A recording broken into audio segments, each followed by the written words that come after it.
ನಾನಂತ ಪಾಪಿ, ನನಗೊಂದು ಜನ್ಮವೇ.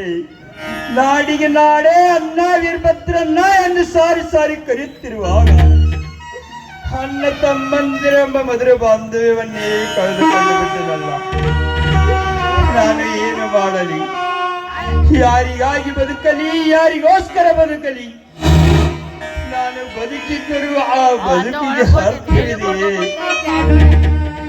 ನಾನಿನ್ನು ಬದುಕಿರಲೇಬಾರದು. ಅಮ್ಮ ಭೂತಾಯಿ, ಈ ಭೂಮಿ ಮೇಲೆಲ್ಲ ಮುಗೀತಮ್ಮ, ಮುಗೀತು. ಅಮ್ಮ ಭೂತಾಯಿ, ನಿನ್ನೊಡಲು ಸೇರಲು ಬರುತ್ತಾಯಿ, ಸೇರಲು ಬರಲಿ. ನನ್ನನ್ನು ಕ್ಷಮಿಸಿಬಿಡಣ್ಣ, ನನ್ನನ್ನು ಕ್ಷಮಿಸಿಬಿಡು. ನೀನೇನು ಮಾಡು? ಸಾಯಲು ನೀನೇನು ತಪ್ಪು ಮಾಡಿರಪ್ಪ? ಅಣ್ಣ, ನೀವಿಲ್ಲದ ನನ್ನ ಜೀವನ ಬರಡು ಭೂಮಿಯಾಗಿ ಹೋಯ್ತಣ್ಣ. ನಾನು ಏನು ಮಾಡಲಿ?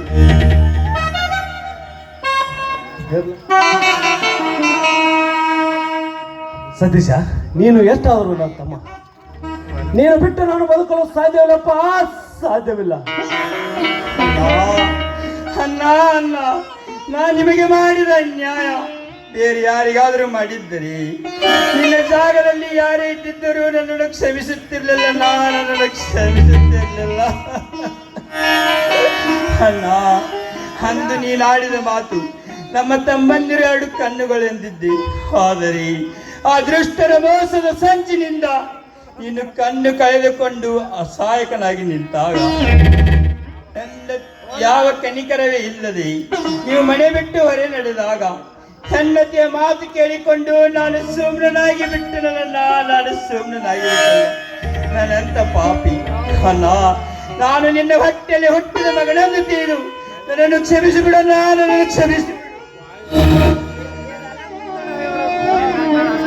ಯಾಕೋ ಸತೀಶ ಹೀಗೆ ಮಾತಾಡ್ತೀಯ? ಮಾಡಿದ ತಪ್ಪ ಅರಿವಾಯ್ತಲ್ಲ, ಅಟ್ಟೆ ಸಾಕು ಬಿಡು. ಅಣ್ಣ ರಾಜಣ್ಣ, ಗೆಳೆಯರಂತಿದ್ದು ನಿನ್ನ ಮನಸ್ಸನ್ನು ಅರ್ಥ ಮಾಡಿಕೊಳ್ಳದೆ ನಾನು ದುಡುಕಿ ಇದ್ದ ಮೇಲೆ ಕೈ ಮಾಡಿಬಿಟ್ಟನಲ್ಲ. ನನ್ನನ್ನು ಕ್ಷಮಿಸಿಬಿಡಣ್ಣ, ನನ್ನನ್ನು ಕ್ಷಮಿಸಿಬಿಡಣ್ಣ, ನನ್ನನ್ನು ಕ್ಷಮಿಸಿಬಿಡ. ಸಮಯ ಸಂದರ್ಭ ಆ ದೇವರು ಹಾಗೆ ಮಾಡಿದ್ದಾನೆ.